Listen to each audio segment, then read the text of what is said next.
Hey guys, welcome back to today's video. So today we have former President Jimmy Carter versus Donald Trump. So obviously, I'm pretty sure you all know who Jimmy Carter is. He was elected in 1976 after the Richard Nixon presidency, and he won against Gerald Ford, and he won the presidency, then lost to Ronald Reagan. So he was a one-term president, so he would still be able to run for president. He is extremely old, but I don't want to factor age into this scenario, although I really could. I want to see them based off their policies against each other. I just want to see on a candidate basis how much each candidate would win or lose by, or which states would go which. So starting off on the West Coast, I see the West Coast still going to Jimmy Carter. He is still a Democrat at heart, and I still see that one going for Jimmy Carter. Now, going through the middle part of the country, I don't think that Jimmy Carter could really grasp a number of those southern states that he did indeed carry back in 1976. Now, for obvious reasons, the entire demographics have changed. This was Democratic stronghold territory. Now it's Republican stronghold territory.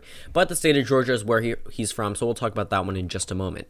Up in the Northeast, still Democratic and Republican identities obviously vote one way every single presidential election. I still see it going for Jimmy Carter.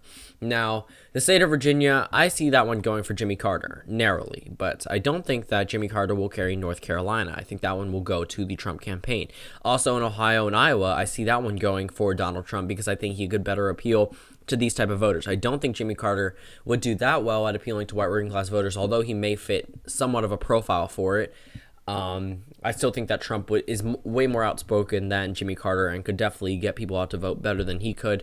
Over in Colorado and New Mexico, I still see that one laying with the Democrats, but I think Nevada would go to Trump. I think that Trump would do better in Nevada than he did in 2016 with a candidate like Carter, who Trump could pretty much easily overtalk and push himself as the prominent person in the race. So up in Maine, I still think that Maine would go to the Democrats, but not that one electoral vote.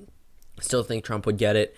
Over in New Hampshire, I see that one going to Donald Trump. I think he'll do pretty well in New Hampshire, running against Jimmy Carter, and I think he would pretty much sweep the Rust Belt as he did in 2016. This effectively makes Donald Trump the next president, the re-elected president of the United States with 271 electoral votes. But here's the thing, Minnesota, I think Trump would, that one's a little tough. I mean, Minnesota, still the most Democratic state. I mean, he's voted Democratic since 1984. So, that's a little tough to call, but we'll leave that one as a pure toss-up. But I think Jimmy Carter would carry the state of Georgia. I think his home state factor would definitely do him well in the state of Georgia and carry him their electoral votes. Down in Florida, though, I still see a Trump victory, but I think that Jimmy Carter will narrowly carry the state of Minnesota by an extremely tight margin. Now, that's an ugly electoral map, but I guess that's how I think the results would be. So 238 electoral votes for President Jimmy Carter versus 300 for President Donald Trump.